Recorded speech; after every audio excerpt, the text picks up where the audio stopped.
সাজানো গোছানো। আমি একজন টিচার, তো যতটুকু সময় পাই আমি নিজের কিছু ক্রিয়েটিভিটি আছে, আমি সেগুলো দিয়ে আমার বাড়িটাকে সাজানোর চেষ্টা করি। এতে আমার মনটা ভালো থাকে, কারণ আমাকে দীর্ঘদিন নার্ভের ওষুধ খেতে হয়। এগুলো আস্তে আস্তে এই দেয়ালটাতে, এটা আমার সাথে মায়ের, আমার বিয়ের দিনের ছবি। আমার মায়ের এই ছবিগুলো আমার বউ হাতে পাওয়া ছিল, যামিনী রায়ের পেন্টিং। এগুলো সব এইখানে সেট করব, এই সামনের সপ্তাহের মধ্যেই করব। এগুলো তো দেখছেন আমার প্রচুর মেমেন্টো। এখানে অতিশয় কিছু মেমেন্টো আছে। আর এই আমার রান্নাঘরটা, এখনও অনেক কাজ বাকি। মেঝেটা ফ্লোরিং ঠিকঠাক করা, তাও এটাও স্টার্ট করেছি। কিছু জিনিস একটু অন্যরকমভাবে পড়ে আছে, তা একটু সাজিয়ে গুছিয়ে রাখি। এগুলোকে সব ঠিক করবো। সিঙ্কটাকে ফ্লোরিং ওয়ালপেপার নিয়ে এগুলোকে সব ঠিক করবো। So lots of works have to be done one by one. ফ্লোরিংটা কাঠের করার ইচ্ছে ছিল, বাট আমাকে ওয়ালপেপারই করতে হবে। ক্যাবিনেটটা চেঞ্জ করবো। এখানে একটু সিঙ্ক ক্যাবিনেট রেখে, এখানে যেহেতু অ্যাকচুয়ালি এখানে বোর্ড রয়েছে, এখানে আমার ওয়ার্ড্রপ করার জায়গা নেই, তো এই জায়গাটা ওয়ার্ড্রপ করা যেতে পারে। তো এখানটা আমি দুটো এরকম ওয়ার্ড্রপ পরপর পাশাপাশি রেখে ফ্রিজটাকে এদিকে নিয়ে এসে এটা আমি ঘরে নিয়ে চলে যাব। এটা একটু সুন্দর করে সাজাচ্ছি তাকটা বাইরে থেকে, কারণ আমার বিড়াল বাচ্চাগুলো এখানটা বসে থাকতে খুব ভালোবাসে। বাইরেটা দেখা যায়, তো অনেক কাজ বাকি আছে এখন। To be complete lots of things. মেঝেটা সবার আগে, কারণ মেঝে প্রচুরবার পরিষ্কার করাই আমি, রোজই পরিষ্কার করানো হয়, প্লাস আলাদা করে আমি অক্সালিক অ্যাসিড স্টেন দিয়েও পরিষ্কার করাই আঁখিকে ডেকে। বাট এই যে দেখুন, কদিন আগেই পেন্টিংটা করালাম, তো ওইগুলো তেল পড়ে পড়ে কীরকম হয়ে গেছে। যেহেতু এখানে সুইচ বোর্ড, এখানে ওই ওয়ার্ড্রপগুলো, ওয়াল হ্যাঙ্গিং ওয়ার্ড্রপগুলো লাগাবার জায়গা নেই। এখানে একটা নতুন, এটা নষ্ট হয়ে গেছে এই সিঙ্কটা, এখানে একটা নতুন সিঙ্ক করতে হবে, বা এখানে লাগাতে হবে নতুন সিঙ্ক। অনেক পরিকল্পনা আছে। এটাকে সুন্দর করে রাখছি, এটাকে শোকেস করে নিচে নিয়ে চলে যাব, সিঁড়ির কাছে রাখবো বা বারান্দায় রাখবো। সোফাটা বারান্দায় রাখবো, মায়ের যে, আমার শাশুড়ি মায়ের যে খাটটা, ওটাতে বক্স কাট করে নেবো। দরজাটাকেও একটু ঠিক করার ইচ্ছা আছে, দরজাটা অনেক দিনের, যদি আগে আমি রেগুলার পরিষ্কার করতাম, একটু পুরোনো পুরোনো হয়ে গেছে। অ্যাকচুয়ালি এই সব রঙগুলো আমার নিজেরই করা ছিল, everything was in my design, কারণ আমার জামাইবাবুর বার্জার পেন্টসের রঙ দিয়ে এগুলো করা হয়েছিল। যে পুরো দেখছেন, এখন অনেক দিন হয়ে গেছে, তো 2013-তে রিনোভেট হয়েছিল, এখন দিয়ে 26, তো পুরোটাই দেয়ালগুলো ঠিক করতে হবে। এই আর কি, ছোটো ছোটো করে মুয়ে উঠে যতটুকু করা সম্ভব, যাতে একটু ভালো লাগে দেখতে। রান্নাঘরটা, এখানে একটা এরকম ক্যাবিনেট করে নেব, এই নিচের ক্যাবিনেটটা ঠিক করতে হবে, এইখানে একটু কাঠ লাগিয়ে নেব। অনেক ছোটো ছোটো পরিকল্পনা আছে, কিন্তু যেটা খুব সোবার এবং ছিমছাম, কোনো মডিউলার ইন্টেরিয়ার ডিজাইনিং এই সমস্ত নয়। আর অত টাকা সঞ্চয়ও আমার নেই, যতটুকু আমার সঞ্চয়, যতটুকু ফিক্সড ডিপোজিট করি আমার নিজের স্যালারি থেকে জমিয়ে জমিয়ে, তাতে আস্তে আস্তে আস্তে আস্তে যেভাবে রিনোভেট করা সম্ভব। অ্যাকচুয়ালি সবই আমার ননদের মেয়ের জন্য, আমার তো নিজের কোনো সন্তান নেই। বিড়ালগুলো তো কোনো মালিকানা দাবি করতে পারে না, কারণ বিড়ালগুলো বিড়াল, ওরা তো আর মানুষের সন্তান না। কিন্তু ও যদিন অস্ট্রেলিয়া থেকে ফিরবে, আমি সায়েন্স কলেজে মাঝখানে 2 বছর পড়ালাম, আমি জেনেটিক্সে ওদের 2 বছর, ধরুন এই গত 2024-এর ফেব্রুয়ারি থেকে লাস্ট 2025-এর ডিসেম্বর অবধি আমি জেনেটিক্স পড়িয়েছি। মানে আমার ডিপার্টমেন্ট অফ জেনেটিক্স এমএসসিরই আমি টিচার ছিলাম, অ্যাডহক টিচার ছিলাম। তার সাথে আমার স্যাক্ট এটাও ছিল, কারণ স্যাক্ট হিসেবে যেহেতু লেকচারারশিপ করা যায়, গেস্ট লেকচারারশিপ, তো এই বছর জানি না কেন ওরা রিনিউ করলো না। কোনো একটা কারণে করেনি, কারণ অ্যাকচুয়ালি 2 বছর করে করে ওরা বিভিন্ন জনকে এর আগে দীপান্বিতা বলে আমারই জুনিয়র জেনেটিক্সের, ও খুব ভালো মেয়ে, নিউরো সায়েন্সে পিএইচডি করেছে, ওকে ওরা পড়াতে দিয়েছিল। তো সৌমাদিত্যকে বোধহয় এবার আবার ডেকেছে, সৌমাদিত্য রেগুলার পড়ায়। তো ওরা অ্যাকচুয়ালি যে জেনেটিক্সের তো প্রচুর স্টুডেন্ট, আর পার্মানেন্ট হিসেবে যারা অ্যাসিস্ট্যান্ট বা অ্যাসোসিয়েট প্রফেসর 2-3 জন ছাড়া কারোর পক্ষেই থাকা সম্ভব নয়। তো সেই জন্য ওরা রিসাফল করে থাকে স্টুডেন্টদের। আমরা যেহেতু পাসড আউট স্টুডেন্ট, আমাদের একটু প্রত্যেককেই ওরা দেখে নেয়। তো সেই 2 বছর যখন আমি জেনেটিক্সে ছিলাম, তখন ওখানে বেশ কিছু প্ল্যান আপ, মানে ওদের ল্যাবের ডিজাইনগুলো দেখে দেখে বেশ কিছু প্ল্যান আপ মাথায় এসছে। অ্যাকচুয়ালি আমার অনেক দিনের ইচ্ছা যে আমার বাড়ির দোতলাতে আমি একটা টিস্যু কালচার ল্যাব করবো, যেহেতু আমি নিজে পিএইচডিতে টিস্যু কালচারের কাজ করেছি। বাট দ্যাট ইজ মানে খুব অত্যন্ত বেশি খরচা সাপেক্ষ। যদি আমি আমার বাড়ির 3 তলার ছাদে একটা এরকম মলিকুলার বায়োলজি ল্যাব করতে পারতাম, মানে কলকাতায় মলিকুলার বায়োলজি ল্যাব খুব কম জায়গাতে আছে, যেখানে ডিএনএ টাইপিং বা জেনেটিক কাউন্সেলিং এই ধরনের কাজগুলো হয়, মানে পিওর জেনেটিক বেসিস কাজগুলো হয়। তো সেরকম খুব সংখ্যক কম, প্যাথোলজিক্যাল ল্যাব প্রচুর রয়েছে, but this type of labs খুব কম।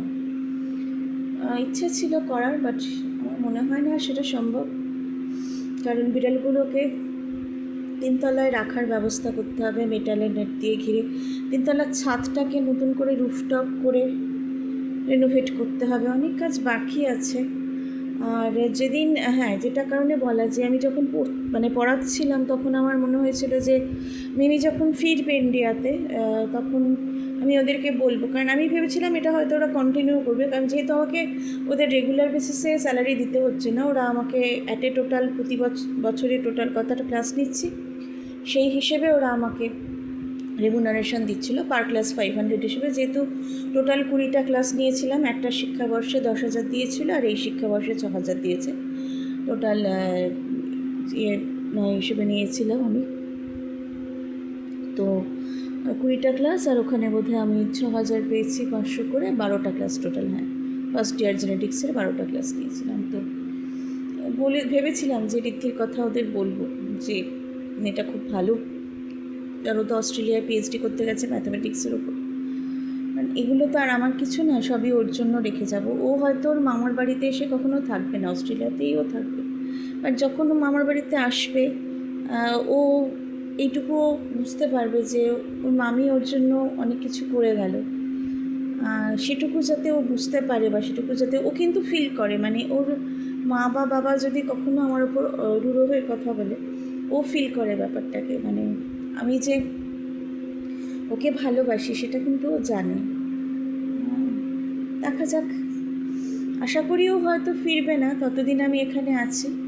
আর ও যদি ফিরে বলে মামি তুমি চলে যাও এখান থেকে, তাহলে তো কিছু করার নেই, বাড়িটা ওকে ছেড়েই দিতে হবে। কারণ ওর মামারও সেটাই ইচ্ছা, যেহেতু আমার শ্বশুরমশাইয়ের একমাত্র নাতনিও, এবং ও খুব প্রিয় আমাদের পুরো ফ্যামিলিতে, এত পড়াশোনায় ভালো বলে। আর ওর মামাও চায় ওরই নামে বাড়িটা। তাই আমি চলে গেলে আমার ননদের মেয়েই পাওয়ার কথা, কিন্তু এত বড় বাড়ি যেন বহুতল না করে, কারণ এত সুন্দর একটা বাড়ি সেটা যদি ভেঙে বহুতল হয়, বহুতল তো সব জায়গায় হয়, সেই বেসিক মাটির ভিতটা নষ্ট করে বাড়ি ভেঙে বহুতল করা আমি এর বিপক্ষে। দ্বিতীয়ত হচ্ছে, আমি একটা জায়গায় কস্তুরী গান্ধার গ্রুপ বলে একটি গ্রুপ আছে, কস্তুরী আমাকে ডেকেছিল, তো সেখানে আমি গেছিলাম, সেটি বোধহয় সল্টহিল বেলেঘাটার দিকে।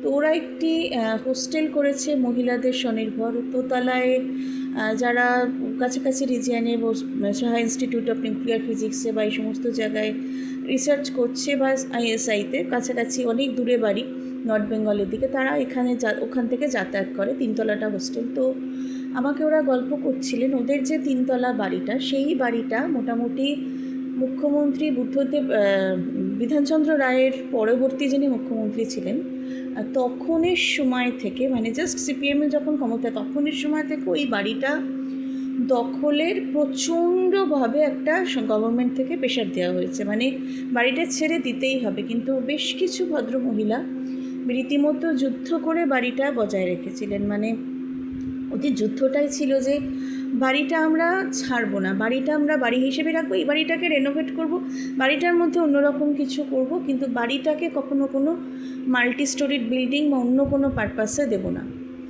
এইটাই ছিল ওদের যুদ্ধ। এবং ওনারা গল্প করছিলেন যে সেই যুদ্ধটা জয় করতে যে ওদের কত কষ্ট সহ্য করতে হয়েছে। মানে এটির আমি দেখেছিলাম একতলাটা কি সুন্দর ক্যান্টিন, মানে সব মহিলারাই খাবার বানাচ্ছেন, মহিলারা খাবার প্যাক করছেন, সেগুলো ওরা বাইরে বিক্রিও করে, না অপূর্ব পরিবেশ। দোতলাটা হচ্ছে ওই দেওয়া হয় স্টেজ হিসেবে, দোতলাটা হচ্ছে সাংস্কৃতিক অঙ্গন, আর তিনতলায় হচ্ছে মেয়েদের হোস্টেল, মানে পুরোটাই লেডিস দ্বারা পরিচালিত, কোনো মেল ক্লার্ক বা মেল ওয়ার্কারকে আমি ওখানে দেখিনি। এত সুন্দর আমার লেগেছিল, আর ওদের যুদ্ধটা আমাকে ভীষণ অনুপ্রাণিত করে। তাই না, আমার এরকম একটা যুদ্ধ বাকি আছে। আমাকে গভর্নমেন্টকে বোঝাতে হবে যে দিস ইজ দ্য হোম, যে হোমটার সাথে যুক্ত আছে অনেকগুলো মানুষের অভিমান, নিজেদের গড়ে তোলার একটা উদ্বাস্তু ফ্যামিলি। আমার শ্বশুরমশাইয়ের ফ্যামিলি পুরো উদ্বাস্তু ছিল বাংলাদেশ থেকে। তারা এখানে এসে প্রথমে একটা টালির চালের বাড়ি তৈরি করলো এই জমিটাতে, তারপর সেখান থেকে আস্তে আস্তে একতলা, তারপর দোতলা, দেন ফ্লোরিং। মানে আমার যখন বিয়ে হয়েছে আমি কমপ্লিট দোতলা বাড়িটা পেয়েছি, কিন্তু সেই বাড়িটা করার পেছনে যে কত কষ্ট আমার শ্বশুর এবং শাশুড়ি মার, এবং কীভাবে তিল করে আমার শাশুড়ি মা তার সারা 28 বছরের জীবনে মাত্র 3টে জুতো কিনেছিলেন। মানে এই তিল করে কষ্ট করে গড়ে তোলা বাড়িটা যদি কোনো বহুতল প্রমোটারের হাতে চলে যায়, মানে তার থেকে দুঃখের কিছু হয় না। এটাই যুদ্ধ অ্যাকচুয়ালি, যে বাড়িটা কাউকে ছাড়া যাবে না, বাড়িটা বাড়ি হিসেবে রাখতে হবে, বাড়িটা কোনো বহুতল করতে দেওয়া যাবে না। এখন যদি গভর্নমেন্ট আমাকে বলে যে না বাড়িটা বহুতল হবে না, বাড়িটা government is taking up, government will set up here as library বা আলাদা কিছু, তাহলে তো আমি ছেড়ে যেতে বাধ্য, কারণ গভর্নমেন্টের ওপরে তো কোনো কথা হয় না। বাট তাদেরও বুঝতে হবে যে এই বাড়িটার সাথে ওতপ্রোতভাবে যুক্ত যে মানুষগুলো, তাদের অভিমান বা তাদের যে কষ্ট, তাদের যে চিরকালের এত যে মানে স্ট্রাগল এই বাড়িটার পেছনে, সেটাকে অগ্রাহ্য করে যদি বাড়িটা গভর্নমেন্ট কেড়ে নেয়, আমার মনে হয় সেটা করবে না গভর্নমেন্ট। মানে আশা করি সেটা করবে না। পজিটিভ থাকতে তো কোনো দোষ নেই। দেখা যাক, ভালো থাকবেন সবাই। আর যদি করে তাহলে তো মিমির বা আমার কারোরই নয়, মিমিরই থাকতো একটা সময়। কিন্তু আমার যেহেতু আর 12 বছর চাকরি আছে, তো 12টা বছর আমি আস্তে আস্তে বাড়িটার অন্যরকম রিনোভেট করব। সামনের যে গ্রাউন্ডটা আপনারা দেখেন আমার বাড়ির একতলার, ওই ফাঁকা জায়গাটা আমি আমার একটা গানের জন্য আলাদা একটা নতুন করে, কারণ আমার 2টো গানের ছাত্রী আমার এই ঘরটায় গান শিখতে আসতো। ওরা লাস্ট বোর্ডের রেজাল্টের পর বলে গেল যে ম্যাম আপনার বিড়ালগুলো থাকে ঘরে, ভীষণ অসুবিধা হয়, এত অপরিষ্কার ঘরে আমরা গান শিখতে আসতে পারি না। তো আমার কষ্টও লেগেছিল খুব। যে ছাত্রীটি কথাটি বললো সে আমারই কলেজের পলিটিক্যাল সায়েন্সের ছাত্রী, শুভাঙ্গী। আমি খুব যত্ন নিয়ে ওদের শেখাতাম, ওরা রেয়াজ না করলেও আমি ওদের যত্ন নিয়ে শেখাতাম। তো আমাকে খুব হার্ট করেছে ওর কথাটা, but no matter, it happens. আমি কোনো কিছু মনে রাখি না, আমি সেভাবে নিজেকে আবার সংশোধন করার চেষ্টা করি। It's hope for better. যে আমার কাছেও একদিন এখানে অনলদা আছে, অনলদা নাগের বাজারেই শেখা, অনলদার প্রচুর স্টুডেন্ট, অবন্তিদি আছে অতীশের ব্যাচমেট, অবন্তিদির কাছেও প্রচুর স্টুডেন্ট আসে গান শিখতে, আমার কাছেও একদিন প্রচুর স্টুডেন্ট গান শিখতে আসবে। আমার তো পড়াশুনোটা, আমার চাকরি যেহেতু আমি স্যাক টিচার, আমি বাড়িতে টিউশনই করি না, বা বাড়িতে যদি আমার স্টুডেন্টরা আসতো, আমি এরকম অনেক স্যাক টিচার আমি জানি যারা 500 টাকা 600 টাকার বিনিময়ে বাড়িতে টিউশনই করেন, বাট আমি একমাত্র স্যাক টিচার গোটা কলেজে যার এই স্যালারিটাই একমাত্র গভর্নমেন্ট স্যালারি, যে সেটা পাচ্ছে। এবং আমি যদি কাউকে পড়াই, আমি তার থেকে 150 বা 200 টাকার বেশি নিই না। মানে সে জোর করে দক্ষিণা দেয়, বাধ্য হয়ে একটা নিতে হয়, ম্যাক্সিমাম 300। আজ পর্যন্ত আমি কোনো দিন আমার কোনো স্টুডেন্টের থেকে, মানে সে 1-2 মাস হয়তো আমার কাছে পড়েছে, 500 টাকা নিয়েছি এরকম আমার মনে পড়েনি। মানে সেটা আমার কাছে খুব বেআইনি কাজ, কারণ যেহেতু কলেজ বা গভর্নমেন্ট আমাকে স্যালারি দিচ্ছে, আমার পক্ষে খুব বেশি টাকার বিনিময়ে কোনো স্টুডেন্টকে পড়ানো। আর যদিও স্টুডেন্ট আমার কাছে খুব কমই আসতো বহুদিনই, 2 থেকে 3 জন, আমি তাদের থেকেও 300 টাকার বেশি নিতাম না, খুবই নমিনাল অ্যামাউন্ট। গানের স্টুডেন্টের থেকেও তাই। তো যাই হোক, এরকম ইচ্ছা আছে নতুন করে সুন্দর করে সাজাবো, যত্ন করে সাজাবো, যাতে স্টুডেন্টরাও বুঝতে পারে যে ম্যামকে আমরা এটা ভুল বলেছিলাম, বা আরও কিছু ভালো স্টুডেন্ট আসে। গানটা তো একটা মনের ভালো লাগার ব্যাপার। বা ছাদটা এমন করে করলাম, জানলাটা চারপাশে উইন্ডো করে একদম যেটা আমাদের নর্মাল স্লাইডিং উইন্ডো, পুরোটা মেটাল দিয়ে স্লাইডিং উইন্ডো করে ছাদটা একদম পুরো গ্রিন, মানে প্ল্যান্ট দিয়ে চারপাশটা ঠেকে মাঝখানে একটা বড় ইয়ের মতো করে সেখানেই গান শেখাবো, সেখানেই আমার অনুষ্ঠানও করব। ইচ্ছা আছে আর কি, যদি ছাদের রুফিংটা করতে পারি, মানে রুফটপটা ঢাকতে পারি, ফাইবার শেড দিতে হবে। খরচা সাপেক্ষ তো এই যে ফিক্সগুলো জমাই বাজাজ এজেন্সি, তার থেকেই যতটুকু, মানে কিছু তো আমার নিজের জন্য, কারণ যেহেতু আমাদের পেনশন নেই, 60 ইয়ার্স আমাদের চাকরি, কনসোলিডেটেড অ্যামাউন্ট অফ পেমেন্ট প্রতি বছর 1000 টাকা করে বাড়ে টিল নাও। আর এই বছরে এই গভর্নমেন্ট 2000 টাকা বাড়াবে বলেছে। It's okay for me. 2000 টাকা হয়তো অক্টোবর থেকে বাড়বে, তো ইটস ওকে ফর মি। 60 অবধি এটা আমার চলছে, তো সেই 60 অবধি তো আমাকে এখানে থাকতে হবে। আমার পক্ষে সেই ইডেন মেঘবালিকা থেকে সরোজিনী নাইডু কলেজ যাতায়াত করা সম্ভব নয়। It's not possible for me. এত কথা একটা কারণেই বলা, যে কেন আমি ঘর সাজাই আমার একটু ভালো লাগে, কেন আমি গান করি আমার একটু ভালো লাগে। আবার গান করতে করতে পড়াশুনোও করি, মাথায় আছে কলেজ সার্ভিস কমিশনের ইন্টারভিউ বা পরীক্ষা। ক্লাস করাবার আগে ক্লাসের পড়াটাও করে যাই। আমি রেগুলার পড়ি ক্লাস, এখনও ক্লাস করাতে গেলে আমি আগের দিন পড়ে তারপরে পড়াতে যাই। এরকম হয় না যে আমি না পড়ে পড়াতে গেছি। এই আর কি। আর ম্যাক্সিমাম টাইম একটু ডিজিটাল দুনিয়ায় ভালো থাকে। আমার তো কোনো বন্ধু নেই, মানে আমার হোয়াটসঅ্যাপেরও কোনো সঙ্গী নেই, আর আমার কথা বলারও কোনো সঙ্গী নেই। কথা সব আপনাদের সাথে, যত কথা সব আমার এই people's fund of India, people's fund তো বলা উচিত না, people's federation of India in the social site. এবং এখানে আমি খুব বেছে বেছে মানুষদের রাখি, যাদেরকে মনে হয় একটু সাংস্কৃতিক, যাদের সাথে আমার মনোধারা মেলে, যাদের স্টোরিগুলো আমার ভালো লাগে। খুব খারাপ কিছু বা অশিক্ষিত, মানে কিছু মনে করবে না, একটু বলে ফেললাম কথাটা, যে যারা একটু অন্যরকম, ধরুন খুব ব্যবসায়িক মনোবৃত্তির বা পড়াশুনো নিয়ে তার সেরকম চর্চা নেই, সে আমার পোস্টগুলো তো বুঝতে পারবেই না। উল্টে সে এমন উল্টোপাল্টা স্টোরি আমাকে রিলেট করে তৈরি করবে যে it's very difficult to accept it. তো ইটস বেটার যে এই ধরনের কোনো বন্ধু যদি যুক্তও হয় তাকে আমি ডিমিনিশ করে দিই। আর আমার অনেক মেল পার্সন রয়েছেন ফলোয়ার্স আমার প্রোফাইলে, বাট আপনারা খেয়াল করে থাকবেন, যদি আমার কোনো পোস্ট শেয়ার হয় আপনাদের কাছে, আমি তারা যদি কোনো লাইক কিছু দেয় আমার গানের কোনো কিছুতে, আমি তাদের নমস্কার চিহ্ন জানাই। আজ পর্যন্ত আমার প্রোফাইলে কোনো মেল পার্সন রয়েছেন, আমি তাকে অন্য কোনো রকম সাইন দিয়ে রিয়াক্ট করেছি, এটা হয়তো সে বলতেও পারবে না, সে দেখাতেও পারবে না। আর সব কিছু তো খুব প্রমাণ সাপেক্ষ, মানে আমি এটা এই ব্যাপারে ভীষণ সজাগ যে কাকে ঠিক কী ধরনের রিয়াকশান দিতে হয়। কেউ যদি খুব বেশি কথা বলে বা মেসেঞ্জারে মেসেজ পাঠায়, তাকে হ্যাঁ ঠিক আছে ভাই খুব সুন্দর, এর বেশি মেসেঞ্জার তো খোলাই হয় না। হ্যাঁ, তবে আমি অনেক কথা আপনাদের সাথে শেয়ার করি যেটা হয়তো করা উচিত না, কিন্তু কখনো কখনো মনে হয় এই যে আমি আপনাদের সাথে শেয়ার করছি, কিছু মানুষ অবধি তো সত্যিটা পৌঁছচ্ছে, কিছু মানুষ বুঝতে পারছে না, তারা আমাকে খুব খারাপ ভাবছে, তারা ভাবুক, তারা তাদের অ্যাঙ্গেল দিয়ে আমাকে দেখছে। বাট কিছু মানুষ যারা আমার মতো ভুক্তভোগী, তারা নিশ্চয়ই বুঝতে পারছে যে এই মেয়েটা কথার মধ্যে সত্যতা থাকলেও থাকতে পারে, হয়তো মেয়েটা এতটা খারাপ নয়, বা হয়তো মেয়েটা সত্যিই খারাপ নয়, মেয়েটা তার নিজের একটা জগতে এমনভাবে থাকে যে আমাদের সাথেই সে তার জগৎটাকে শেয়ার করে। ভালো থাকবেন সবাই। আর্জেন্টিনা পিছিয়ে পড়েও 2 গোলে আবার 3 গোলে জিতলো, এটাই আর্জেন্টিনা, এটাই মেসি। সবাই ভালো থাকবেন, শুভরাত্রি, গুড নাইট, অ্যান্ড আলবিদা টু এভরিবডি এলস। আলবিদা বললাম কারণ 3টে ভাষাতেই বলাটা অভ্যেস আমি চিরকালই করেছি, মানে এই ডিজিটাল দুনিয়ায় অন্তত।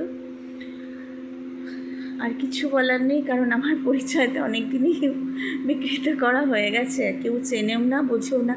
আমি কিছু পোস্ট সেই করলে সেই অনুষ্কা দাস বা অনন্যা চক্রবর্তী এটাই আসে, নিজের নামটা দিয়ে মাঝে মাঝে কিছু কচ্ছিত শ্রেয়সী সেন, শ্রেষ্ঠা চট্টোপাধ্যায়, শুক্লা চট্টোপাধ্যায়, মল্লিকা চট্টোপাধ্যায়, এরকম কিছু পোস্ট মাঝে মাঝে আসে, বা খুব রেয়ার কেসে সুরঞ্জনা নাম দিয়ে তো সুরঞ্জনা নামের আরও অনেক আমার প্রোফাইলেই রয়েছেন, তারাও সকলে প্রচণ্ড গুণী, প্রত্যেকটা সুরঞ্জনাই খুব ট্যালেন্টেড। সুরঞ্জনাকে পোস্ট শেয়ার করলে আমি বুঝি না, দিস ইজ মাই ডে। আর বাকি যেদিন এইগুলো শেয়ার হয় সেদিনও খুব ভালো লাগে। শ্রেয়সী চট্টোপাধ্যায়, শ্রেয়সী সিনহা, শ্রেয়া চক্রবর্তী বা শ্রেয়া ঘোষাল। শ্রেয়া ঘোষালের পোস্ট দেখলে তো আমি পাগল হয়ে যাই। আর বাকি সকল ভালো মানুষের পোস্ট শেয়ার হলেই ভালো লাগে, ভালো মানুষের ভালো পোস্ট শেয়ার হলে ভালো লাগে। খুব খারাপ কভার স্টোরি দেখলে, কুৎসিত, নোংরা, জঘন্য কভার স্টোরি দেখলে যে মুহূর্তে মনে হয় যে তারা ইচ্ছাকৃতভাবে এটা আমাকে হ্যারাস করার জন্য করছে বা উদ্দেশ্য প্রণোদিতভাবে আমাকে লোকের কাছে ভুল রিপ্রেজেন্ট করার জন্য করছে, অ্যাট এ গ্ল্যান্স আমি সেটাকে স্টোরিটা মিউট করে আমি তাদের আনফ্রেন্ড করে দিই। মানে এটা ইট হ্যাভ টু বি ডান। মানে কত মানুষকে যে আমাকে, আমার প্রায় 3600 ফলোয়ার্স ছিল আমার, মোটামুটি এখন ফলোয়ার্সের সংখ্যা কমতে কমতে 1670 এরকম, নিজস্ব বন্ধুবান্ধব, ইউনিভার্সিটি টিচার্স এরা ছাড়া। এই আর কি, এই 1670 জন মানুষের সাথে আমার এত সুখ দুঃখের কথা। আপনারা বোধহয় আমার সবই জানেন। ভালো থাকবেন সবাই।